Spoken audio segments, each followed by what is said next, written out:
Midi sur e-radio, c'est l'heure du journal. Au sommaire de cette édition, Sidi Lamine Niasse sera inhumé à Kaolack. C'est la décision finale. Après de sérieuses divergences au sein de la famille, le permis d'inhumer a été livré ce matin selon des informations qui émanent des proches parents du défunt. La dame Aïda Mbaké, poursuivie pour assassinat, risque la perpétuité d'après son avocat. Cependant, Maître Alassane Barrow précise que le dernier mot revient au juge en charge du dossier. Relèvement de l'âge légal pour le mariage des jeunes filles au Sénégal. Des parlementaires femmes proposent que l'on passe de 16 à 18 ans. Une idée approuvée par les organisations féminines et autres défenseurs des droits humains. Suivez notre dossier dans ce midi. En politique présidentielle de 2019, El Hadj Malick Gakou vient de déposer sa déclaration de candidature et le nom de sa coalition au Conseil constitutionnel. L'ambition du leader du grand parti est de changer le Sénégal s'il est élu à la tête du pays. Dans l'actualité internationale, le Conseil de sécurité de l'ONU s'est réuni hier. Au menu, la reconstruction après les conflits en Afrique. Et puis le journal de la foire à partir d'aujourd'hui. Il y aura aussi, de 19, le journal de la présidentielle, le tout en fin d'édition. Bienvenue à toutes et à tous.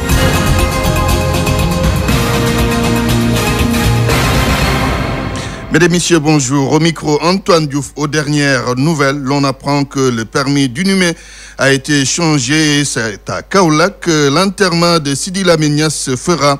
De sérieuses divergences ont précédé cette décision. La famille du PDG du groupe Walfadjri est très divisée sur le lieu où le défunt doit reposer.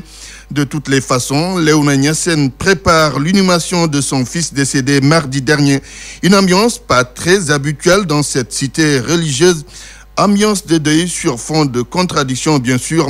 Et nous avons en ligne de Kaolack notre envoyé spécial, Seydina Abagui. Bonjour Seydina. Bonjour Antoine. Quelles sont les dernières informations que vous avez à l'heure actuelle? À l'heure actuelle, l'information principale est que le fils de Sidi Lamine Niasse du nom de Mam Khalifa Niasse est à Dakar à l'hôpital principal et ce serait lui qui aurait en sa possession le permis d'inhumer.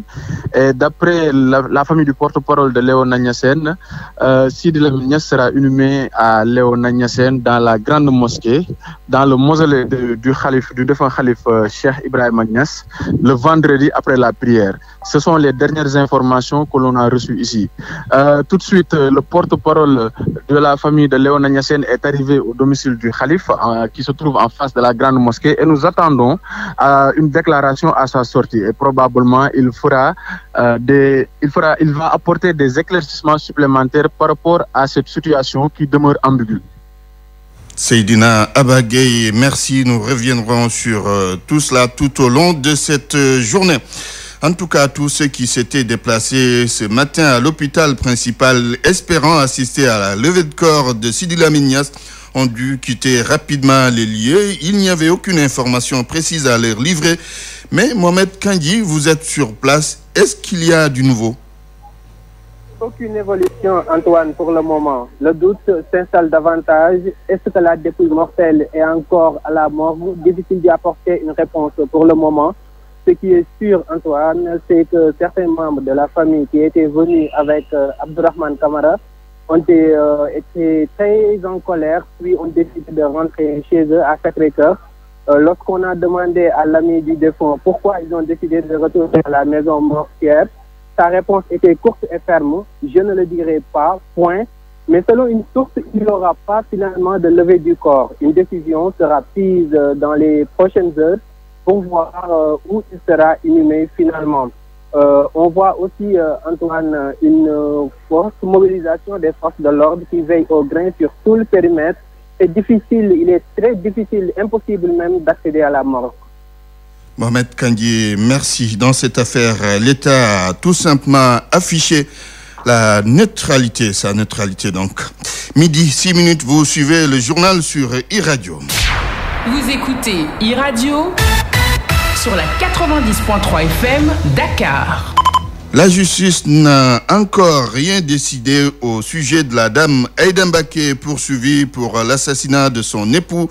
Son avocat qui parle de l'affaire a fait savoir que sa cliente risque la perpétuité. Mais c'est le juge qui a le dernier mot. Écoutons Maître Alassane Barrow avec Aminata Ndong. C'est un dossier qui fait des faits d'une extrême gravité car elle est poursuivie pour assassinat. Maintenant, il appartiendra à M. le juge d'instruction du 8e cabinet d'enquêter à charge et à décharge et éventuellement renvoyer le dossier par devant la chambre criminelle pour qu'il soit jugé conformément à la loi. À partir de ce moment, le juge va apprécier, après certainement les plaidoiries des avocats de la défense et que le réquisitoire de parquet. Je précise encore une fois que les faits pour lesquels il est poursuivi sont graves. Il est poursuivi pour assassinat qui se définit comme étant un meurtre commis dans le calme de la préméditation. La peine peut aller jusqu'à la perpétuité, mais nous n'en sommes pas encore là. Comme j'ai eu à le souligner tout à l'heure, le juge seul peut apprécier les faits après avoir entendu les avocats de la défense, la partie civile ainsi que M. de la République. On va certainement faire état de circonstances atténuantes. C'est des faits qui ont été commis, certes dans le cadre de la préméditation, mais sur fond de jalousie. Toute autre chose, le Sénégal doit fixer l'âge du mariage chez les jeunes filles à 18 ans pour être en phase avec les conventions internationales qu'il a signées. Position nette et claire de parlementaires femmes sont ses députés. L'on doit passer de 16 à 18 ans. Une idée bien accueillie par les organisations féminines et les défenseurs des droits humains. Falun Gong leur a donné la parole. Le passage du ministre de la Femme, de la Famille et du Genre à l'Assemblée nationale pour le vote de son budget 2019 est marqué par cette proposition de femmes députées consistant à relever l'âge légal du mariage à 18 ans au lieu de 16 ans, comme le prévoit le Code de la famille. Une proposition qui vient à son heure selon Dr Adjaratou Waha Aïdara Ndiaye, directrice exécutive de Partners West Africa Sénégal. C'est une mesure qui vient à son heure, en ce sens que nous sommes aujourd'hui en 2018 et on constate de plus en plus des abus, parce que lorsqu'on marie une fille qui n'est pas encore majeure, elle devient émancipée et des hommes véreux en profitent. Donc il serait bien de protéger ces jeunes filles, parce qu'encore très jeunes, et d'attendre au moins qu'elles aient la majorité pour pouvoir faire un choix. Parce qu'une fille mariée à 16 ans, elle n'a pas la capacité de gérer un foyer comme le ferait normalement un adulte. Le motif avancé par les députés Mously Diakhaté et compagnie est le respect des conventions internationales ratifiées par le Sénégal, mais Adjaratou Waha Aïdara Ndiaye va au-delà. Non seulement pour les conventions internationales, mais quand même pour protéger les droits des femmes et des jeunes filles, des violences, mais également des abus. Raison pour laquelle notre interlocutrice prône non seulement l'adoption d'une telle loi, mais aussi la mise en place de garde-fous pour son application. Adopter une loi, mais la mise en œuvre également doit être vraiment suivie. Et le plus intéressant, c'est que la loi soit votée, déjà c'est une partie gagnée, mais également il faudrait aussi bien l'État que les organisations de la société civile veillent à l'application de cette loi. La Convention internationale sur l'élimination de toutes les formes de discrimination à l'égard des femmes qui vise le relèvement de l'âge du mariage à 18 ans a été adoptée le 18 décembre 1979 par l'Assemblée générale des Nations unies. Elle est entrée en vigueur en tant que traité international le 3 décembre 1981 après avoir été ratifiée par 20 pays. 10 ans après son adoption, c'est presque une centaine de pays qui se sont engagés à respecter ces clauses. Ahmed Fall Braya donne des solutions pour sortir la ville de Saint-Louis de la situation actuelle qu'elle vit à cause de la brèche et de l'avancée de la mer. Pour le libéral, ceux qui accusent Maître Abdoulaye Wade d'être à l'origine de cette situation n'ont rien compris. Je vous propose d'écouter Ahmed Fall Braya au micro de notre correspondant dans la banlieue dakaroise, Boudal Ndiaye. Je ne pense pas que je puisse être d'accord avec elle pour la responsabilité de Wade. Parce qu'à l'époque, il fallait être de Saint-Louis pour comprendre qu'effectivement, il fallait trouver un moyen pour faire évacuer l'eau. Parce que le nid du fleuve avait débordé, les maisons étaient inondées et si on laissait cette situation perdurer, on arriverait à un moment où peut-être Saint-Louis allait être immense. Alors, quand la brèche a été ouverte, un programme a été mis en place avec l'OMVS pour faire un canal là-bas et un port. Ça a tardé. C'est vrai, nous avons perdu 370 du pêcheur et ministre de la pêche qui est venu récemment présenter ses condoléances. La première discussion avec le président de la République même, ils ont pris l'engagement de pouvoir draguer la brèche et de la croire que tout ça, c'est une avancée. Mais le mieux, à mon avis, c'est de transformer cette brèche en port. Comme ça a été projeté à l'époque, on avait dit que ça doit devenir un port minéralier. Et c'est un projet qui est là avec l'OMVS. Nous avons un autre problème aussi, c'est la mer. Mais à mon avis, vu la situation actuelle, il faudrait qu'on trouve des solutions très rapides pour régler. Par rapport aussi à la mer, je pense qu'il faut draguer, permettre à l'eau de reculer, réensabler la plage pour que quand même qu'on puisse avoir de l'espace. Saint-Louis est en train de, aussi bien au niveau de la brèche qu'au niveau de la mer. Vous le savez, à Saint-Louis, l'avancée de la mer a fait des victimes.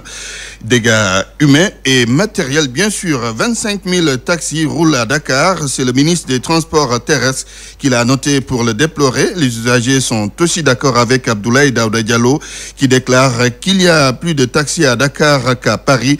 Et qu'en disent les conducteurs de taxis? Ils partagent ce que l'autorité a mentionné, mais pour eux, le secteur n'a pas été bien régulé. Le reportage de Mam Abdougué Kassé. En centre-ville de Dakar, des embouteillages monstres sont visibles un peu partout. Les piétons cherchent à se frayer un passage entre les rangs formés de véhicules de particuliers et de taxis. Fatkine en fait partie. Elle dénonce l'indiscipline des taximens. Je pense que les autorités doivent diminuer les taxis. Il y en a trop. Ils ne respectent pas le code de la route et parfois, quand il y a embouteillage, les conducteurs de taxis se permettent d'emprunter les passages piétons. Babacar Dieye, lui, est taximan. Il reconnaît qu'il y a trop de taxis du fait de la non-régularisation du secteur. Avant que vous m'interpelliez, j'ai croisé une voiture de couleur jaune. Le conducteur marchandait avec des usagers. C'est pas normal. Les taxis ont des numéros de matricule. Maintenant, les gens peignent leur véhicule en jaune et sont considérés comme des taximens. Quand on leur retire leur licence, ils vont les muter à caisse, puis ils recommencent comme si de rien n'était. Marc est assis sur un banc public en train de lire un journal. Il pense que le plus important n'est pas le nombre incontrôlable de taxis, mais plutôt le développement des infrastructures. Les gens ont besoin de taxis. Ça dépend des moments et des circonstances. Peut-être mieux régulariser. Peut-être si on pouvait les régulariser, ce serait mieux. Mais est-ce que ce nombre pléthorique mérite-t-il d'être revu à la baisse? C'est plutôt à l'État de développer les infrastructures pour désengorger la circulation. Abdoulaye Daouda Diallo, le ministre des Transports terrestres, a annoncé qu'il y a plus de 25 000 taxis à Dakar, soit 7 000 de plus qu'à Paris, avec une population moins importante. Rendons-nous à présent à l'Assemblée nationale où le budget du ministère du Commerce est en train d'être examiné par les parlementaires. Pour l'exercice 2019, une hausse a été notée sur le budget du département que dirige Alioune Sarr. Dans les débats, les députés ont soulevé les hausses des denrées de première nécessité, entre autres. En direct de l'Assemblée nationale, Baba Ndiaye. Le budget 2019 du ministère du Commerce, de la Consommation, du secteur informel et des paiements est arrêté à plus de 9 790 558 444 contre 6 450 millions en 2018, soit une hausse de 3 333 9 millions. En valeur absolue, en matière de commerce, les exportations au Sénégal sont connues un relèvement de 8,4%, 1371,2 milliards en 2016. Elles passent à 1486,4 milliards en 2017. Une augmentation qui résulte de la hausse des expéditions des produits pétroliers, de bouillons d'or non monétaires et des produits halieutiques. Les importations également ont connu une hausse de 18,8% selon le ministre Alioune Sarr.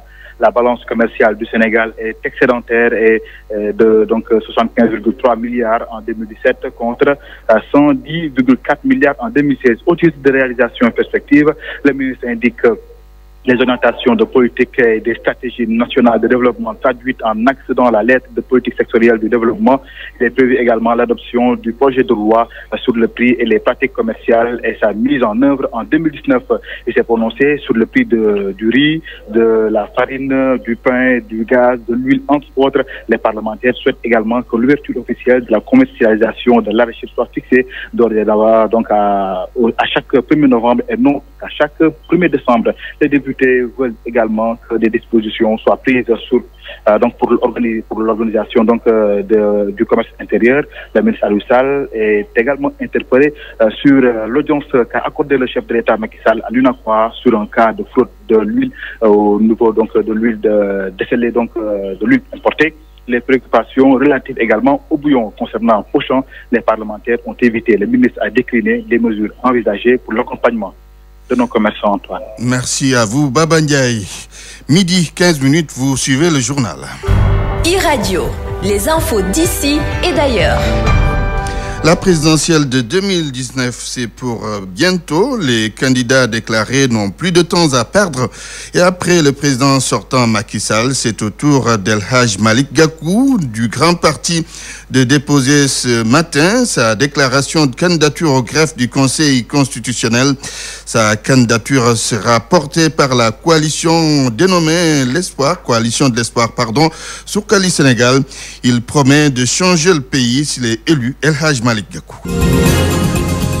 Remercier le peuple sénégalais qui m'a fait confiance, une confiance d'ailleurs renouvelée à travers le parrainage qui me permet de satisfaire aux conditions constitutionnelles d'être candidat à la présidence de la République à l'élection présidentielle du 24 février prochain. Ce matin, à 8h, j'ai déposé donc au greffe du Conseil constitutionnel la déclaration de coalition, cette coalition qui va porter ma candidature et qui m'a investi comme candidat à la présidence de la République du Sénégal. Cette coalition s'appelle la Grande Coalition de l'Espoir, Soukali Sénégal. Et comme vous le savez, mon engagement politique, ma volonté fortement exprimée depuis la création du Grand Parti, les tournées que j'ai pu effectuer dans l'ensemble du territoire national m'ont conforté dans l'idéal de la construction d'un Sénégal meilleur, d'un Sénégal de paix, d'un Sénégal de liberté et de démocratie.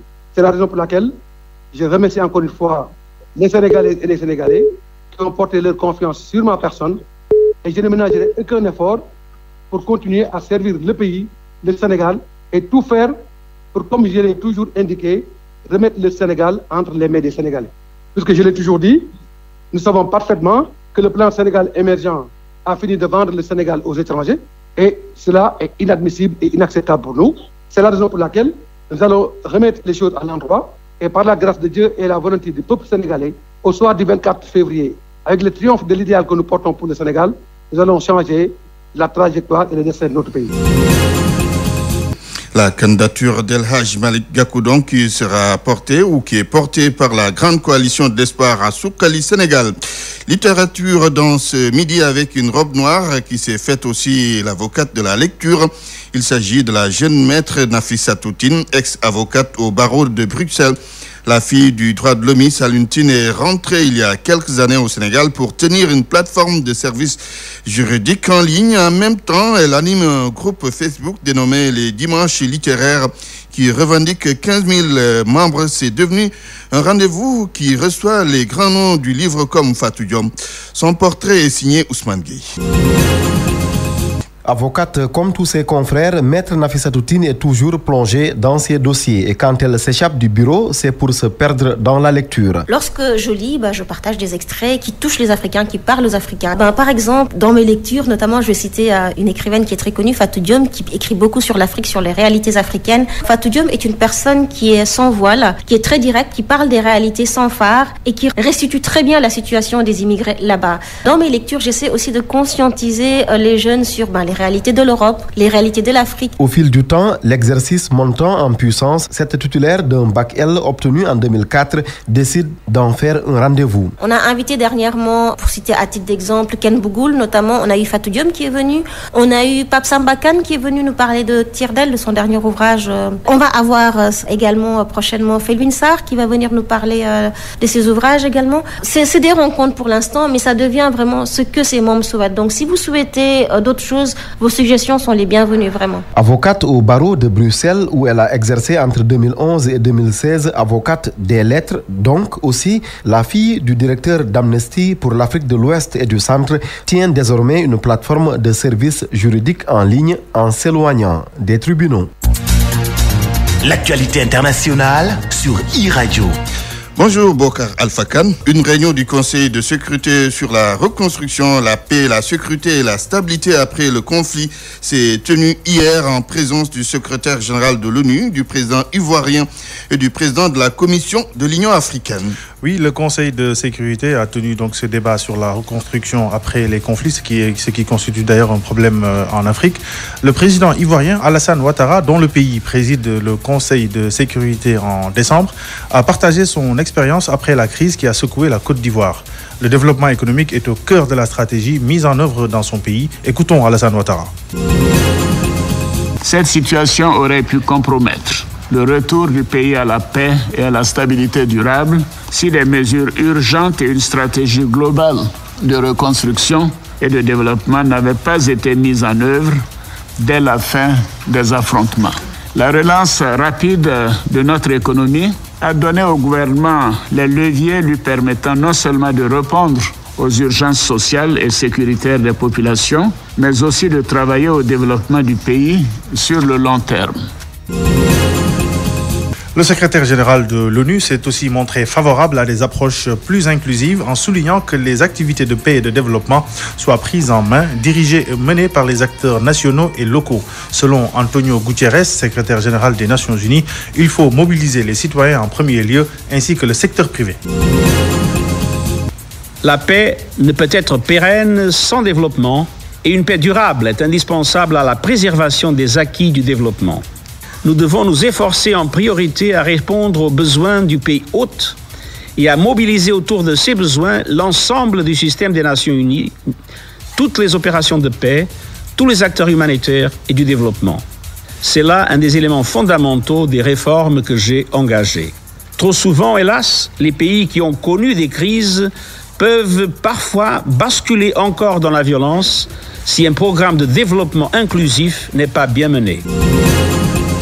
On poursuit avec le Libéria où les jeunes et les pauvres sont les priorités affichées par le président George Weah. Oui, l'emploi, l'éducation, la santé. Pour financer ces projets, le président Weah compte sur l'appui des bailleurs de fonds, mais aussi sur une meilleure mobilisation des ressources nationales. George Weah, président du Libéria, sait qu'il est attendu les moins de 35 ans qui représentent 75% des 4,7 millions de Libériens et les pauvres 50% de la population qui l'ont plébiscité lors du scrutin de décembre 2017 espèrent désormais une concrétisation rapide de ces promesses de campagne. Donc emploi, éducation, santé, les besoins sont immenses et le budget national pour les satisfaire, lui, bien maigre, 570 millions de dollars, environ 500 millions d'euros pour l'exercice 2018-2019, dont une grande partie consacrée au fonctionnement de l'État et au paiement des intérêts de la dette. Merci Bokar Alpha Khan pour cette page internationale, page d'espoir avec Aïssata Ndiaye qui va s'installer dans quelques instants. De e-radio. Bonjour Aïssata. Bonjour Antoine. Coupe CAF 16e de finale. Génération Foot prépare la prochaine rencontre avec son adversaire marocain. Les Grenats vont affronter les Marocains de Agadir pour la 16e de finale. Les détails sur l'adversaire marocain, les préparatifs de la rencontre et l'état de forme des joueurs dans ce reportage de Mamadou Diagne. Pour le compte des 16e finales de la Coupe CAF, Génération Foot va défier le club chérifien du Hassania d'Agadir, une équipe pas connue par les dirigeants de Génération Foot, selon le coach Demba Mbaye. On n'a pas encore une idée très précise de l'adversaire, mais on connaît la qualité du championnat marocain. On connaît aussi dans les compétitions continentales la force des clubs marocains. Donc on va tout doucement se préparer à cette double confrontation. Mais avant, c'est vrai qu'on a donné la priorité au match au déplacement à Casa. Comme les matchs précédents, le club sénégalais va préparer cette double confrontation dans la joie et la bonne humeur, tout en restant sur les objectifs fixés. On sait que ce sera une double confrontation très difficile, mais nous, on abordera ce match-là sans aucune pression, avec le plaisir justement d'avoir ce genre de match à jouer, avec aussi cette capacité par rapport à ce genre de match à faire grandir nos jeunes. Donc c'est des matchs super intéressants à jouer. Les clubs maghrébins font partie des meilleurs clubs dans le classement de la CAF, donc forcément ils partent favoris. Le coach compte rectifier les tirs pour éviter les erreurs du match passé. On était dans l'adversité, il y avait une très bonne équipe expérimentée qui à Dakar a tout fait pour réduire les espaces, place pour gagner du temps. Donc ça fait partie du jeu aussi. À l'extérieur, chez eux, ils n'ont pas pu faire ça parce que pour se qualifier, ils devaient marquer. Donc là, ils sont sortis et là, ça nous a donné un peu plus d'espace. Les poulains de Demba Mbaye vont accueillir l'équipe marocaine le 16 décembre avant de déposer leur bagage le 23 de ce mois à Agadir pour le match retour. CAN de handball, troisième sortie des Lions du Sénégal. Et pour leur troisième sortie, Antoine, les Lions de la Teranga feront face à l'Algérie. L'objectif est clair pour les filles, gagner ce match pour rester leader. Écoutons à ce propos Atadou Sako, gardien de but de l'équipe nationale du Sénégal de handball. C'est un match que nous avons très bien préparé, comme les deux autres matchs passés. Le premier match contre le Cameroun et le second contre la Tunisie. Nous allons entamer un troisième match après 2 jours de rupture. Voilà, on a repris en force. On a repris aussi beaucoup de force psychologique et de mentale, parce que voilà, on peut dire qu'on était un peu fatigué en début de compétition. Voilà, maintenant on peut dire que voilà, là on entre vraiment dans le vif du sujet. On va suivre notre ligne de mire, voilà, c'est-à-dire essayer de faire un sans faute, en tout cas dans ces matchs de poule, de perdre 0 match pour pouvoir atteindre cette première place et essayer de se faciliter le reste du parcours. On termine avec cette discipline savate combat. Dakar va abriter le championnat d'Afrique. Le Sénégal accueille le championnat d'Afrique de savate boxe française du 7 au 9 décembre 2018 au stade Amadou Barry. Une compétition qui va regrouper 5 pays d'Afrique. Les précisions de Saïkou Seydi. Guinée-Conakry, Guinée-Bissau, Gambie, Maroc, tous à Dakar pour le championnat d'Afrique de savate boxe française. C'est le 3e rendez-vous organisé au Sénégal. Alfousseini Diba est le président de la Fédération sénégalaise de savate boxe française. Les premiers championnats d'Afrique se sont déroulés à Dakar. Les deuxièmes championnats d'eux-mêmes, c'est après que le Sénégal a passé la main à d'autres pays africains. Bon, même si après il y a eu une léthargie totale. Et donc nous, quand notre équipe, nous sommes revenus aux commandes à partir de 2015, nous avons essayé donc de remettre un peu de jus dans la savate au niveau de la savate continentale. Le Gabon et la Tunisie sont aussi attendus à Dakar. Ils prennent part à l'Assemblée générale de la Confédération africaine de savate boxe française. Le Gabon, ils vont être présents, mais malheureusement, ils n'auront pas de compétiteurs. Mais ils vont être présents parce qu'on organise en même temps l'Assemblée générale de la Confédération africaine de savate. Donc la Tunisie aussi sera présente. Ça corrobore un peu une certaine dimension de ces championnats et en même temps de l'Assemblée générale de la Confédération africaine de savate boxe française. Ce championnat d'Afrique va permettre au Sénégal de revenir aux commandes de la savate boxe française. C'est du moins ce qu'espèrent les responsables de la discipline. Oui, c'était tout pour la page du sport, Antoine Djoufa. Merci, Aïssata Ndiacha. GD16 vous offre la revue de presse. La presse du jour, c'est avec Ousmane Gueye. Yoff ou Léona Niassène pour accueillir Sidi Lamine Niasse. La famille du PDG de Walfadjri tarde encore à s'entendre sur le lieu de l'inhumation. La plupart des confrères titrent ce matin sur cette confusion autour d'un cercueil pour citer la une de Libération. Et parmi les acteurs les plus visibles, Ahmed Khalifa Niasse décidé à faire enterrer son frère à Kaolack, tandis que le fils Cheikh Niasse opte pour Dakar. Une affaire plus compliquée qu'on l'imagine, constate Source A, qui revient sur l'ambiance d'hier à la morgue de l'hôpital principal. Des talibés ivres de colère se sont opposés à ce que El Hadj Sidi Lamine Niasse repose au cimetière de Yoff. Mais d'après le journal, la raison fondamentale de ce refus catégorique serait idéologique. C'était le procès de l'école française par les fidèles talibés étouffés de rage. Source A faisant référence au parcours académique de Cheikh Niasse, avocat au barreau de Paris. Que devrait-on retenir finalement? Que le défunt va être enseveli dans le mausolée de son frère et khalife de Mam Khalifa Niasse à l'est de la grande mosquée de Léona ce vendredi. C'est du moins ce que veut Ahmed Khalifa Niasse. Des propos à la page 7 de l'As où le frère de Sidi Lamine Niasse annonce que l'enterrement se fera en présence des khalifes généraux de Medina Baye et Léona Niassène, des représentants des autres familles religieuses, mais aussi des talibés. Un enterrement donc au forceps, conclut Source A. Toute cette atmosphère fait dire à Enquête qu'on assiste à la seconde mort du fondateur de Walfadjri. L'indiscipline sur l'autoroute, le ministre des Transports terrestres aborde une nouvelle fois la question question. Il est inacceptable que les citoyens se mettent à cisailler les grilles de protection pour faire passer les animaux. Mise en garde d'Abdoulaye Daouda Diallo dans Sud Quotidien, où il n'épargne pas non plus les automobilistes à l'origine des nombreux cas de mort. Abdoulaye Daouda Diallo promet que des mesures idoines vont être prises très bientôt pour faire face au phénomène. Mais le patron des transports terrestres n'a pas fait que menacer. Il s'est aussi réjoui du bilan du régime dans le secteur des transports. De 2012 à 2018, le Sénégal a pu réaliser 185 km d'autoroutes, 1797 km de routes revêtues et 2375 km de pistes rurales. Un bilan qui va sûrement intégrer la baisse des tarifs du péage à 2000 et 3000 francs, comme le rapporte la Tribune ce jeudi. Bilan dressé par l'ancien ministre de l'Intérieur dans Libération en perspective de la présidentielle. L'élection, c'est le dimanche 24 février 2019, ça ne s'oublie pas. Dans les différents états-majors, l'on s'active pour gagner le cœur des Sénégalais. Du côté du Parti de l'Unité et du Rassemblement, Issa Sall a été confirmé au poste de coordinateur après moult report de la tenue du congrès d'investiture et des divergences. Informalas, le professeur Sall va représenter la formation politique en 2019. Un choix légitime, assure le responsable adjoint chargé des élections, selon qui Serigne Moustapha Sy a déjà donné son aval. Mais l'organisation du congrès n'a pas été du tout facile. Enquête révèle que le PUR a été obligé de se rabattre sur la place du Centenaire après avoir été éconduit du Dakar Arena à Diamniadio. La décision du Conseil constitutionnel d'écarter les partis politiques de la vérification des listes de parrainage au profit des experts dits indépendants ne risque-t-elle pas de créer un problème de plus? Des experts électoraux se prononcent à la page 2 de Sud Quotidien. Ndiaga Sylla et Ababakar Fall estiment par souci de transparence qu'il faudrait ouvrir le dispositif aux formations politiques. Les jours seraient-ils comptés pour Khadim Ndiaye, Papa Aliou Ndiaye et Karambouch en équipe nationale? Stade qui s'interroge sur ces trois cas constate qu'ils sont oubliés par Aliou Cissé depuis le dernier mondial. GD16 vous a offert la revue de presse. C'est la fin de cette édition. Je vous rappelle les titres. Sidi Lamine Niasse sera inhumé à Kaolack. C'est la décision finale après de sérieuses divergences au sein de la famille.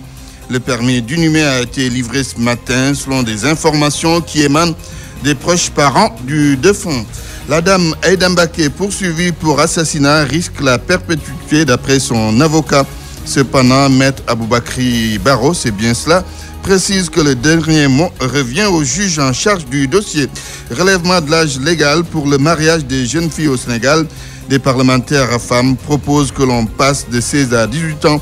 Une idée approuvée par les organisations féminines et autres défenseurs des droits humains. En politique présidentielle de 2019, El Hadj Malick Gakou vient de déposer sa déclaration de candidature et le nom de sa coalition au Conseil constitutionnel. L'ambition du leader du grand parti est de changer le Sénégal s'il est élu à la tête du pays le 24 février 2019.